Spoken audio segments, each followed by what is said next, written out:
게임은 재밌으면 된다니까? 불멸의 전사 2. Here comes the CrossFinal, guys. Woo! Woo! 6. So this is where it actually all begins. Hope you guys enjoyed that Archon mode show match. Because now it's time for the real show to start. Yes, indeed it is. A lot of money on the line. These guys are going to be bringing out their absolute best. And, of course, if TY or Stats wins, they're not locked for BlizzCon, I don't believe, but they're getting super close. Like, if they do okay in this next set of seasons, they should make it. So it's a bunch of points for first place, 1,000 points. So that's a big deal, guys. And, of course, if Dark or Zest wins it, it gives them better seeding. So that matters to some degree, but not as much. They're more playing for the money, I would say. Let's talk about our first match, Zest against Stats. Does Stats have a chance here? Yeah, absolutely. You think so? You think Stats can take Zest? I definitely think it's a possibility. I think I'm crazy? I think you're insane. You promised to never tell anyone that I'm crazy when we agreed to cast together. When Artosis plays at home, he's got foil around his head and stuff so the hackers can't read his mind. No, I think Zest is going to take this. I think Stats might take a game or two. But I'm under the impression that Stats is just, are you ready? Yeah. Diet Zest. Diet Zest. Maybe Zest Zero. Maybe Lime Zest. Quiet, Artosis. We've got a video.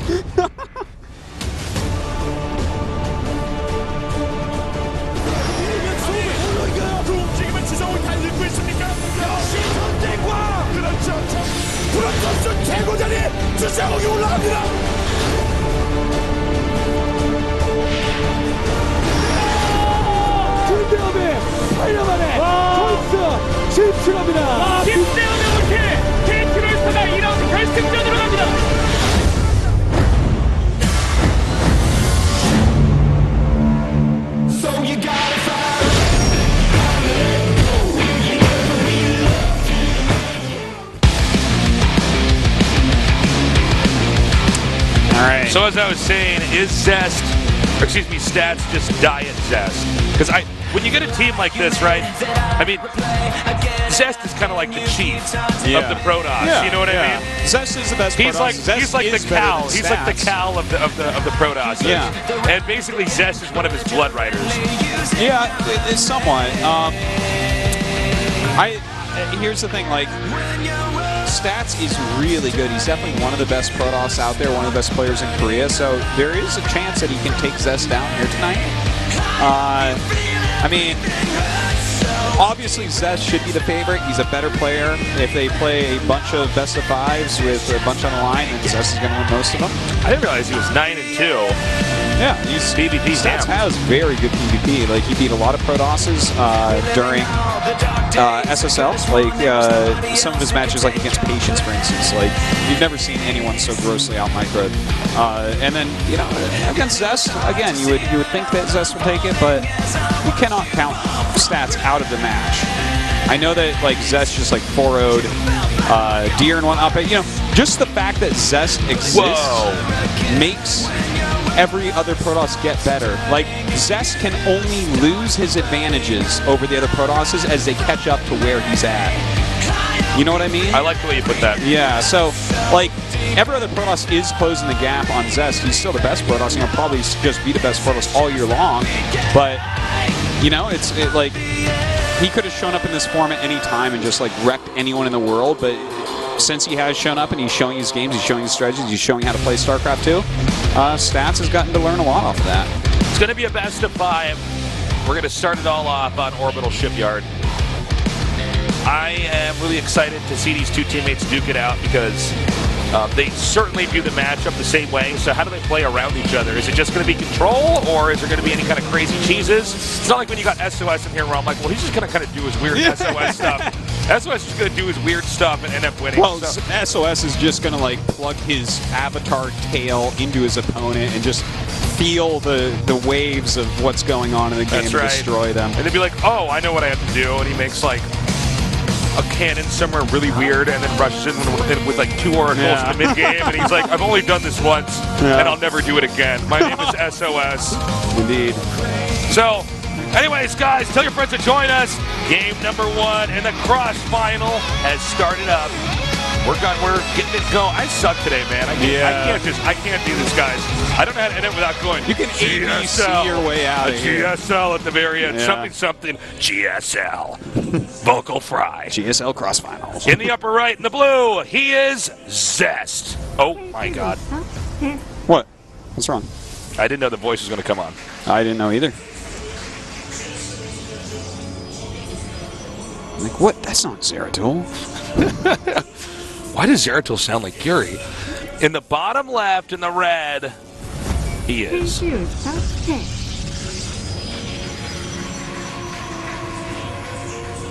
All right, so both of them trying to take gases against each other. This is just kind of normal for this map.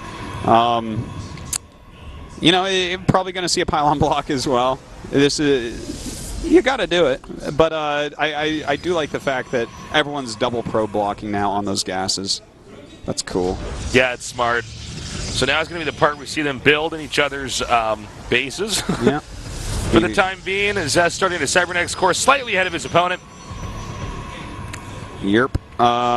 So here we are, and this should be an excellent PvP. Lots of builds to rip. Lots of PvP is evolving again. It is. It's changing. Like, I mean, the whole game always is, but we've seen it jump forward in the last little bit, like last week and a half or so, where, you know, obviously, like at the beginning, it was all disruptor play. Nowadays, at the top pro level, you are almost never going to see disruptors. It's a kind of rare play to go for.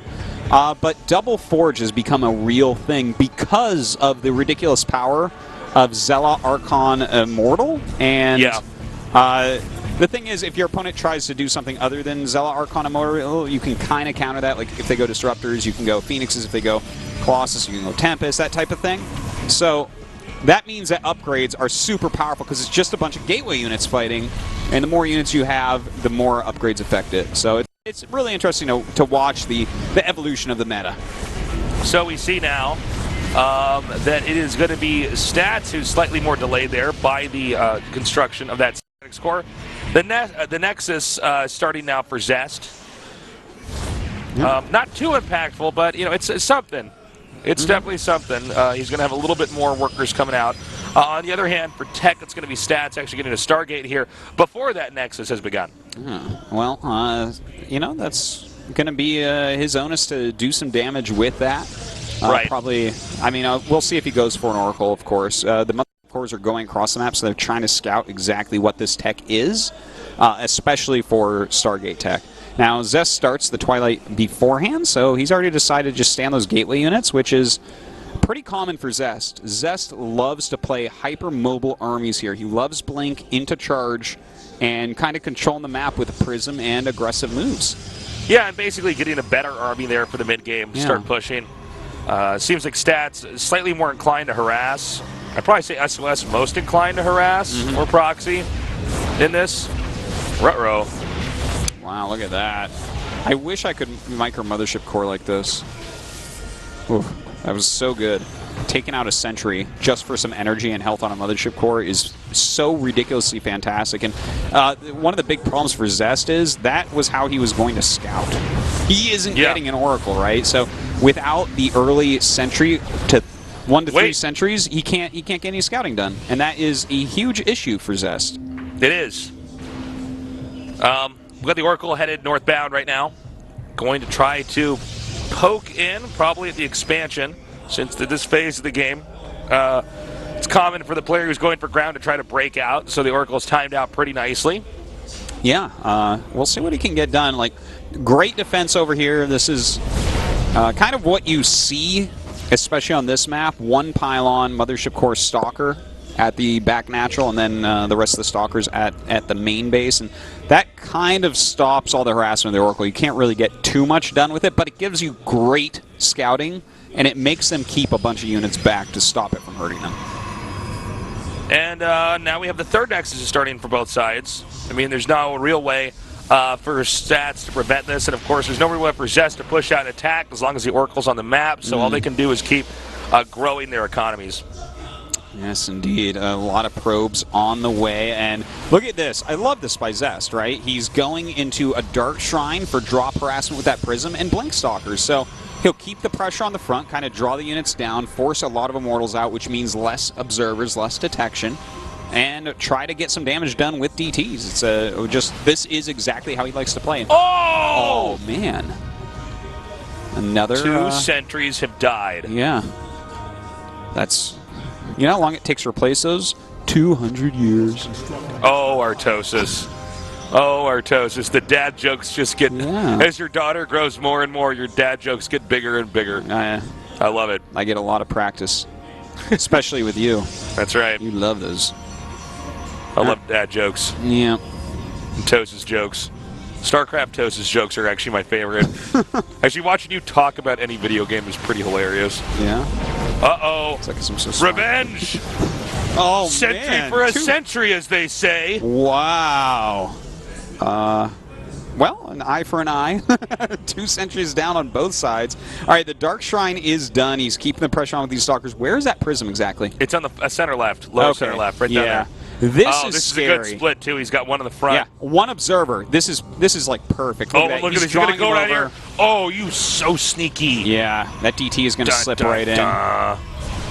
And this is a lot of damage being dealt out by Zest. He shouldn't have said this in too soon, but actually I think it's okay. I think the observer made a beeline. Nope. Did he get that DT? Did he get out? 2 DTs in the back here. He's and that means he can sneak the DT in the front now that the observer is actually chasing these 2. Look at that. The Void Rays want that Prism so bad, but they can't have it. And he's going to get the debris down here. This is pretty nicely done. I really like this play by Zest. The debris? The debris is what I believe how that's pronounced. I looked that up in my almanac. Oh, that joke is I looked so that up funny. in my Encyclopedia Britannica. that I brought to Korea. There was this Christmas where I got 2 Christmas gifts. I got a Sega Genesis, and then I got an entire set of the Encyclopedia Britannica. Yeah. Guess which gift went over better there, man?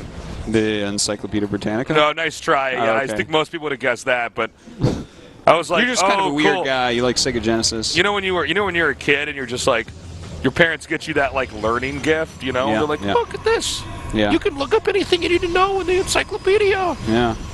Don't you know Wikipedia is going to be invented soon? By the time I need this? All right, well, right now, charge on the way for Zest, getting that Templar Archives as well. He's got to get into Archons to go with those charge lots. 1-1, almost done here. DT's coming back in. Accidentally hits the gate, so that's going to alert stats a little bit quicker there. But, it's actually fine as long as he's doing damage somewhere and keeping stats at a high discomfort level. Yeah. He could pretty much do whatever he wants. Yeah, unless high discomfort level makes stats into a Deadpool. Oh! But I haven't seen that movie yet. Oh, spoiler. Oops. Spoiler alert. Well, not really, but look, this is kind of weird because Zest is getting like better upgrades. He has charge. Like this army is not going to beat him if he just makes a big plume of Zealots, right? It's like Stalkers and Immortals. So, I mean, you can do a certain amount with that, but I'm really liking where Zest is at in this game. I think, look at that army. Like, that's not going to lose to what Stats is walking up the map with. There's like one Phoenix chasing this Warp Prism. He, like, just warps in 3 Stalkers and kills it. Look at this, the double forge follow-up. So this timing attack kind of has to work out. It has to do something big. He has a lot of Stalkers. That is a lot of charge lots. Oh, man. Can't be walking into those pylons, that's for sure. Okay, he's trying to stay out of range there. Zealot's actually coming up here. We have a few force fields coming down. Oh, he needs to bash those force fields. Yeah, he needs to step on those with the Archons. Yeah, and he needs to touch each Immortal as well. The Immortals are actually over here in the front now. So there's... Oh, look at that. Yeah, this type of attack cannot work against the way that Zest plays. Oh my God, Zest, why so handsome? Yeah. GG. Like, if you open like this, where you go for Oracle... Okay, so basically, if you open Oracle against someone that opens Blink, which is what Stats did against Zest, you need to build a Death Ball to beat them because the Blink player will be way more mobile and way more smart. I also don't think you can ever attack. Yeah, you can't. You can't do that. You have to basically go into a max supply. I think so, yeah. Or, I mean, you can do something crazy like follow it up with Blink and just go like mass Blink Stalkers, but you can't just make like 5 Immortals and think that you can kill them because the Blink player already has Blink. They have the mobility. They have, you know, with their harassment, they're going to be able to tell what you're doing, and they always will go into charge, which means that your attack of all these tech units, which by the way were slowed down because you went Oracle for harassment, is really not going to be able to do anything. You have to go into more of a death ball play with Oracle.